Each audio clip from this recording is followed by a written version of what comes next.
하나님의 평화가 말씀을 듣는 우리 가운데 함께 하시길 빕니다. 아멘. 우리는 하나님을 늘 생각합니다. 어린아이들이 묻습니다. 하나님은 어디 계셔요? 우리는 하나님을 직접 본 일은 없지만 그러나 성경의 증언을 통해서 하나님을 경험한 사람들을 통해서 간접적으로 보고 듣고 알고 그리고 믿습니다. 성경은 한마디로 하나님을 경험한 사람들의 이야기입니다. 어떤 사람은 진노하시는 하나님을 경험하고 또 어떤 사람은 긍휼을 베푸시는 분으로 경험합니다. 우리가 알 수 있는 하나님의 모습은 어떻습니까? 성경 66권의 내용을 모자이크해서 우리는 이해하고 있습니다. 특별히 밤낮 하나님을 의식하고 사는 유대인들은 하나님을 인격적으로 이해하려고 노력합니다. 그래서 탈무드에는 토라에는 70가지 얼굴이 있다는 말도 있습니다. 즉 하나님의 얼굴은 70가지나 된다는 이야기입니다. 성경 어느 부분을 읽든 하나님의 새로운 얼굴을 발견하기 때문입니다. 우리 그리스도인들에게 하나님의 말씀을 읽는 것은 특권입니다. 하나님을 알 기회를 우리가 만들 수 있기 때문입니다. 이를 영적 특권이라고 부릅니다. 성경에서 내게 주시는 말씀을 발견하고 말씀을 통해서 하나님과 관계를 맺고 그 말씀을 묵상하며 내 삶에 적용하는 일은 그야말로 특권 중에 특권인 것입니다. 여러분 그렇게 특권을 잘 활용하고 계십니까? 그런 여러분이 되시기를 간절히 바랍니다. 네. 오늘 호세아 11장의 말씀은 북이스라엘이 아수르라고 하는 강대국의 포로로 잡혀간 것을 배경으로 하고 있습니다. 이스라엘은 멸망한 자리에서 이제 다시 하나님의 말씀을 듣습니다. 여러분 누구나 실패한 후에야 또 이별한 후에야 새로운 참회의 마음을 품고 다시 변화하기 시작합니다. 그래서 이스라엘은 참회하는 심정으로 하나님의 이름을 부릅니다. 이제 8월이 시작되었습니다. 우리는 80년 전에 해방과 함께 분단을 겪었습니다. 지금 내가 자유로운 몸과 마음으로 읽는 성경과 이전에 80년 전에 우리 조상이 식민지배로 고통을 겪으면서 읽는 성경과 느낌과 감동, 전달되는 메시지는 아주 다를 것입니다. 예전에 제가 만났던 동독교회에서 전도사를 지냈던 한 할머니가 이렇게 말씀하신 적이 있습니다. 우리는 자유를 얻었지만 믿음을 잃었어요.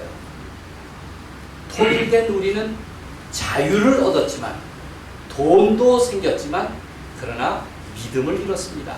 이렇게 말한 적이 있습니다.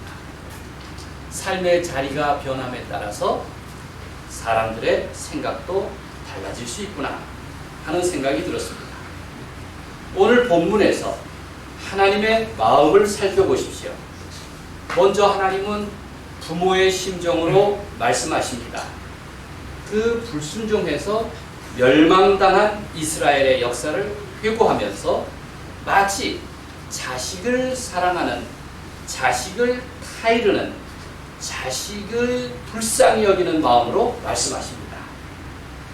하나님은 애굽에서 해방하신 이를 가리켜서 1절에 따르면 이스라엘이 어렸을 때 내가 사랑하여 내 아들을 애굽에서 불러냈다 이렇게 말씀하십니다.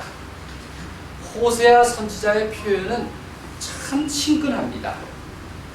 오늘 읽은 호세아 11장의 말씀을 보면 내내 내가 너를 사랑했다. 내가 너를 불러냈다. 내가 네게 걸음마를 가르쳐 주었다. 내가 팔로 너를 안았다. 내가 사랑의 줄로 이끌었다. 내가 너에게 먹을 것을 주었다. 이런 말씀을 반복합니다. 그런데 그 자녀들이 어버이의 은혜를 잊어버렸다는 것입니다. 성년이 되었다고 생각하는 그들은 감사를 모르는 목이 곧은 백성이 되었다는 것입니다. 얼마나 적절한 비유입니까? 하나님께서는 아버지의 가슴으로 어머니의 심정으로 우리를 사랑하셨는데 그 자식인 이스라엘은 하나님의 마음과 뜻을 거역했다고. 이제 어쩌겠냐고. 여전히 나는 너를 불쌍히 여긴다고. 그렇게 하나님은 어버이의 심정으로 말씀하고 계십니다. 요즘 우크라이나라는 나라가 유명해졌죠. 우리 아이들도 우크라이나라는 나라의 이름을 들었을 것입니다. 유명해진 까닭은 전쟁 때문입니다.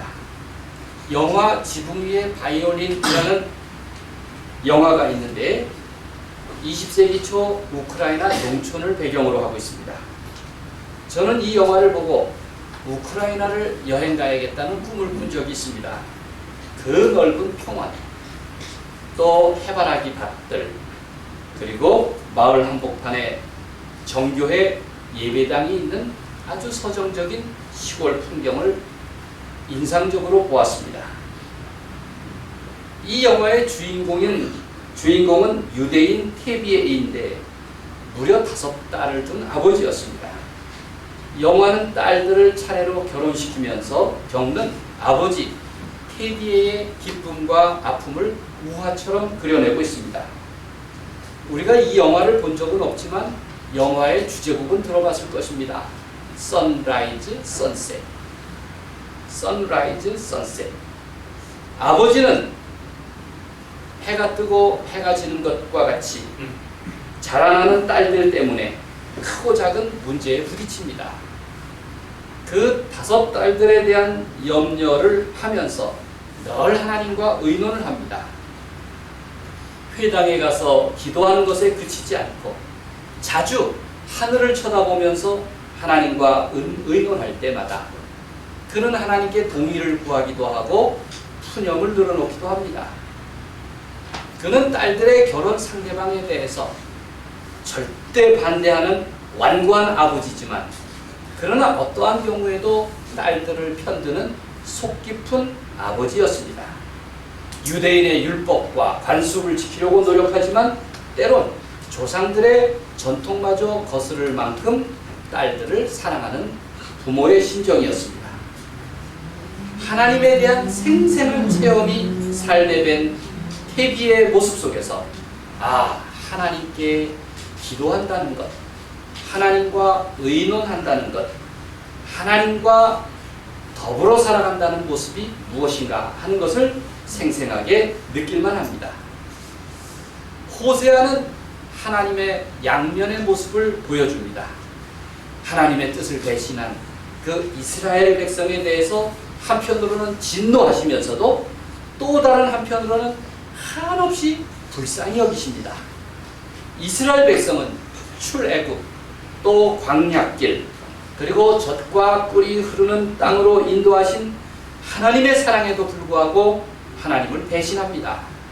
마침내 가나안 땅에 정착한 백성들은 그 젖과 꿀이 흐르는 가나안을 차지했지만 이제는 그 풍요 때문에 하나님을 등지고 이방 신인 풍요의 신 바알을 섬기게 되었습니다. 사람들이 왜 우상을 섬길까요? 우상은 입을 다물고 아무 말도 하지 않는데 우상에게는 어떤 신적 메시지인 성경도 없는데 왜 우상을 섬길까요? 분명합니다. 우상은 우상의 뜻과 주장이 없기 때문입니다. 우상에게 신적인 메시지가 있을 리 없습니다. 우상이 나더러 정의롭게 살아라, 평화롭게 살아라, 사랑하며 살아라 요구하지도 않습니다. 우상에게는 구원이 있을 리 없습니다. 그런데 우상을 섬기는 이유가 있습니다. 우상을 섬기는 사람은 그 우상에게 내 욕망을 투영합니다. 자기 희망사항과 욕심을 이루기 위해서 우상을 앞세웁니다. 인간은 우상을 믿는다고 하지만 자기가 원하는 대로 합니다. 성경은 그것을 죄요 악이라고 부릅니다. 그런데 하나님을 섬기는 것은 전혀 다릅니다.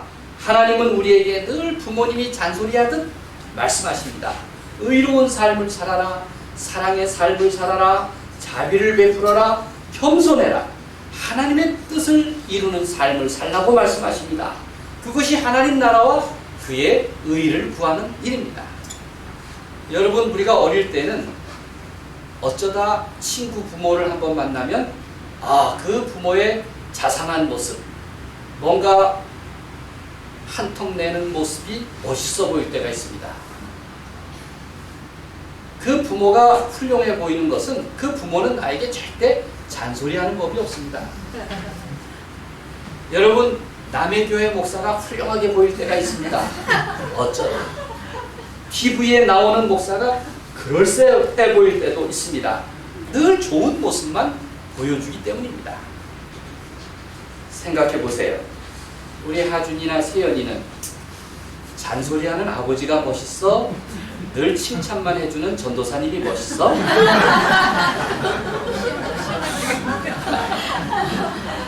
그렇습니다. 칭찬만 해주는 전도사님보다는 때로는 야단도 치고 때로는 잔소리도 하지만 아버지와 어머니가 훨씬 훌륭하시지? 네. 그렇습니다. 구약의 선지자들은 이스라엘 백성에게 우상을 버리고 살아계신 하나님께 돌아오라고 거듭거듭 불렀지만 그러나 그들은 간절한 목소리를 외면했습니다. 왜 그렇습니까? 자기 욕망을 포기하지 못했기 때문입니다.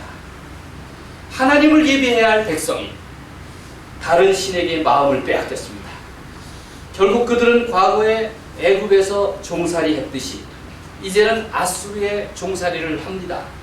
이러한 사실에 대해서 하나님은 거 봐라, 쌤통이다 이렇게 말씀하지 않고 탄식하십니다. 그들이 불순종했고 범죄했는데 그러나 하나님은 딸바보의 심정으로 차마 어찌 그들을 심판하겠냐고 탄식하시는 것입니다. 그들은 하나님을 배신했지만 하나님 입장에서는 그들은 여전히 내 백성이고 내 자녀입니다. 아버지를 배신했지만 그 아버지는 내 자녀와 관계를 깨트릴 마음이 조금도 없습니다.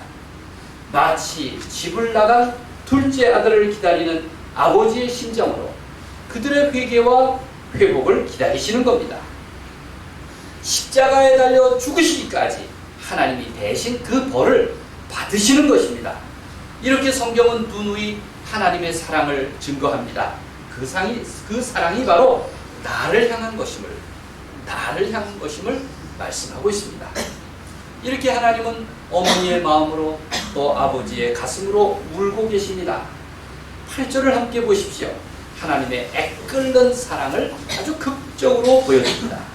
에브라임이요. 여기서 에브라임은 북이스라엘의 또 다른 이름입니다. 시작. 에브라임이여, 내가 너를 어찌 놓겠느냐? 이스라엘이여, 내가 어찌 너를 버리겠느냐? 내가 어찌 너를 아드마같이 놓겠느냐? 어찌 너를 소인같이 두겠느냐? 내 마음이 내 속에서 돌이키어 나의 긍휼이 온전히 불붙듯 하도다. 여러분, 자식이 징계를 받게 되면 부모의 마음은 자식보다 훨씬 아픕니다. 자식이 병들면 부모의 심정은 더욱 크게 아픕니다. 부모가 겪는 고통을 철없는 자식들이 어찌다 헤아릴 수 있겠습니까? 흔히 나중에 부모 되어 봐야 안다고 하지만 사실 부모된 우리는 아직도 모르죠. 그래서 죽어봐야 안다. 그렇게까지 말하는 겁니다. 여기서 아드마, 스보인과 같은 도시를 소돔과 고모라로 비유했는데 다 멸망당한 도시들 아닙니까? 하나님은 어떻게 내 백성이 이런 멸망당할 존재가 되었느냐고 안타까워하십니다. 이 8절 말씀에 가장 자주 쓰인 단어가 어찌 아닙니까? 내가 어찌 너를 이렇게 반복하면서 그 안타까운 심정을 우리에게 말씀하십니다. 무려 4번이나 어찌라고 답답해 하시면서 가슴 아파하시는 것입니다. 긍휼을 행하실 하나님은 하나님의 감정을 불붙듯하다 이렇게 표현합니다. 이 불붙듯하다는 성경의 어원을 보면 마치 창자를 찢는 고통을 겪는다는 말씀이기도 하고 한 쌍의 콩팥이 화살로 한 묶음으로 찔리는 그 아픔의 상태를 표현할 때 쓰는 말이기도 합니다. 무슨 뜻입니까? 관계가 깨어지고 파괴되는 그러한 고통, 그것이 가장 큰 아픔이라는 의미입니다. 이렇듯 사람을 향한, 나를 향한 하나님의 사랑이 참으로 극진하지 않습니까? 그것이 바로 십자가입니다. 십자가는 궁극적으로 나를 사랑하시는 하나님의 은총의 상생한 증거인 것입니다. 구약 성경에는 하나님의 성품을 표현하는 히브리어 2 단어가 있습니다. 하나는 미슈파트이고 하나는 츠헤다카입니다. 미슈파트는 정의로 번역이 되는 보다 법적인 차원의 말입니다. 그런데 이 미슈파트에는 정의는 있지만 관용은 별로 없습니다. 그런데 진짜 하나님의 성품인 츠헤다카는 성경에서 하나님의 의 혹은 공의라고 번역되기도 합니다. 또는 박애, 친절, 관용이라는 의미도 담고 있습니다. 이 츠헤다카, 하나님의 의, 하나님의 공의는 세상에서 말하는 정의와는 다른 표현인데 그 공의는 정의를 행하면서 동시에 사랑, 박애, 용서, 관용, 친절 이런 의미가 포함되어 있습니다. 바로 하나님의 공의는 억압받는 자에 대한 불쌍히 여김, 긍휼하심, 동정을 포함하고 있습니다. 이스라엘 백성은 하나님에게서 법적인 차원인 진노, 미슈파트와 사랑의 차원인 긍휼, 츠헤다카를 모두 경험했습니다. 우리 현실 사회에서는 진노와 긍휼 이 2 단어의 의미는 간격이 넓지만 크지만 성경에서 이 두 단어는 서로 통합니다. 정의든 하나님의 의든 모두 하나님의 지극하신 자비와 긍휼에서 기초해 있기 때문입니다. 우리는 하나님 앞에서 어떤 자녀로 살아갑니까? 날마다 하나님의 용서와 은혜에 의지해서 살아가고 있지 않습니까? 만약 하나님의 용서와 은혜가 없다면 우리가 어찌 한순간이라도 정상적인 삶을 살아갈 수 있을까요? 특별히 미슈파트와 츠헤다카는 법적인 용어, 재판관의 판결과 연관되어 있는 단어입니다. 법원에서 재판관은 미슈파트 정신으로 판결을 내립니다. 저스티스, 법적 정의입니다. 불편부당하다 라는 말이 여기서 비롯되었을 것입니다. 그런데 이 미슈파트만 가지고는 정의가 바로 세워지지 않습니다. 츠헤다카의 입장도 필요합니다. 부산지방법원에서만 근무하는 향판이라고 하죠. 천종호라는 판사가 있는데 그는 소년 법정을 담당한다고 합니다. 그의 별명은 호통 판사입니다. 자주 호통을 치면서 그 소년수들을 야단치기 때문에 호통 판사다 그렇게 부릅니다. 그는 법정에서 때로는 가벼운 죄로 심판정에 선 소년범들에게 일어나서 부모님 사랑합니다를 10번씩 외치게 합니다. 또 아이의 비행 원인이 부모의 무관심과 잘못 때문이라면서 어머니와 아버지에게 일어나서 아무개야 미안하다 또 10번씩 외치기도 합니다. 출산을 앞둔 예비 미혼모에게는 베넷 저고리와 아기 옷을 선물하기도 하고 상습 절도를 한 아이에게는 10만 원을 주기도 했습니다. 그가 내린 판결을 보면 미슈파트보다는 츠헤다카에 가깝지 않습니까? 그는 용서라는 처분을 통해서도 아이들을 잘못으로부터 돌이켜 제자리로 돌아오게 하기도 했다고 합니다. 그래서 호통 판사라고 불립니다. 불쌍히 여기는 마음, 긍휼히 여기는 이해의 마음은 더 큰 해결책을 가져온다는 것입니다. 성경에서 하나님은 때로는 진노와 심판을 말씀하지만 궁극적으로는 자기 백성을 용서하십니다. 회개하는 아들을 받아주십니다. 긍휼을 베푸시고 용서하시는 이유는 바로 하나님은 하나님이시기 때문입니다. 죄를 지으면 벌하고 복수와 원수를 갚는 일은 그건 사람의 방식입니다. 그러나 하나님은 용서하시고 자비를 베푸십니다. 그 이유가 무엇입니까? 하나님 스스로 이렇게 대답하셨습니다. 9절 말씀을 함께 읽겠습니다. 내가 나의 맹렬한 진노를 나타내지 아니하며. 시작. 내가 나의 맹렬한 진노를 나타내지 아니하며 내가 다시는 에브라임을 멸하지 아니하리니 이는 내가 하나님이요 사람이 아니니라. 내 가운데 있는 거룩한 이니 진노함으로 내게 임하지 아니하리라. 진노보다 심판이 아니라 우리에게 사랑과 자비와 은혜를 베푸시는 하나님은 내가 하나님이요 사람이 아니다 라고 말씀하십니다.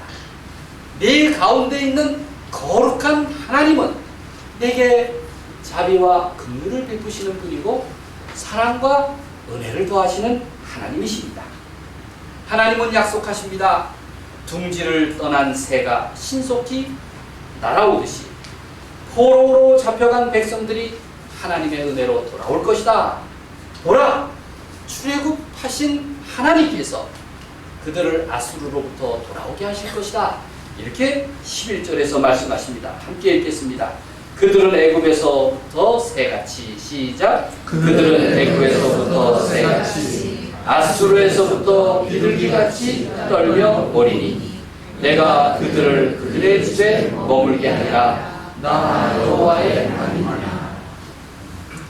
제가 지난 주일에 헬무트 튠리케 우리 주기도문에 대해서 설교하면서 그가 세상을 부둥켜 안은 기도라고 불렀다고 말했습니다. 세상을 부둥켜 안은 기도, 헬무트 튠리케 목사가 해석한 그 주기도문 중에 그는 특별히 일용할 양식을 주시옵고를 강해하면서 아버지에 대한 예를 듭니다. 하나님은 우리에게 일용할 양식을 주시는 분입니다. 우리의 날마다 일용할 삶, 그 일용할 삶에 관심을 주십니다. 만약 하나님이 우리의 평일의 삶, 일용할 삶에 전혀 관련이 없는 분이라면 우리는 고아와 같을 것입니다. 이렇게 말했습니다. 자식의 삶에 무관심한 아버지가 있다면 그는 누구일까요?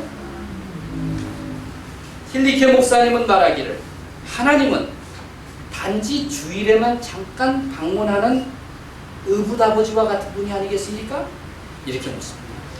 여러분, 주일에만 잠깐 와서 아버지를 뵙고 가면 그건 아버지와 올바른 관계가 가능하겠습니까? 1년 365일 매일 일용할 삶 속에서 일용할 양식을, 일용할 은혜를, 일용할 사랑을 공급해 주시는 하나님과 관계를 맺어야 그게 진정한 부모와 자식의 관계일 거라고 그는 말하고 있는 것입니다. 하나님 아버지는 인자와 긍휼이 많은 분이셔서 우리의 삶의 현실을 속속들이 알고 계시고 일용할 삶, 평상의 삶 속에서 나와 늘 함께 하신다고 그는 주기도문을 강의하면서 그렇게 강조했습니다. 하나님은 우리의 꿈과 함께 일상의 소소한 부분까지도 똑같이 받아주신다고 했습니다. 인간을 짓누르는 삶의 염려와 고통, 심지어 사소한 고민까지도 의논하시고 또 인간이 누리는 자잘한 기쁨까지도 하나님은 알고 계신다고 그렇게 말합니다. 그게 바로 주기도문의 정신이고 주기도문의 마음입니다. 하나님은 우리가 살아가는 일상의 삶 한복판 바로 여기에까지 마중 나오시는 그러한 자녀를 기다리는 아버지의 심정이라고 말씀하고 있는 것입니다. 우리가 드리는 이 예배는 하나님과 만날 기회입니다. 일상에서 드리는 기도는 하나님과 더욱 친밀감을 느끼게 합니다. 그러니 자주 경배와 찬양과 기도를 통해서 하나님과 만나십시오. 때로는 고개를 조아리고 무릎을 꿇음으로써 하나님께 마음을 여십시오. 그것이 살아계신 하나님과 관계를 누리며 살아가는 삶의 방식입니다. 오늘 호세아서에서 하나님은 말씀하십니다. 어떤 경우든 내가 너를 손잡으리라. 내 손을 붙잡겠다. 내 손을 놓지 않겠다. 그래서 우리도 그렇게 기도하는 것입니다. 하나님, 내 손을 꼭 잡아주십시오. 꼭 내 손을 붙잡아 주십시오. 우리 그리스도인은 손잡아 주시는 부모님의 마음을 의지하듯 하나님의 자녀됨, 그 존귀함을 경험할 수 있습니다. 은혜를 베푸시는 하나님은 내 삶을 위로하시고 격려하시고 복을 주십니다. 우리가 하나님을 향해 손을 높이 들 때 하나님은 내 손을 붙잡아 주시고 깊이 허그하실 것입니다.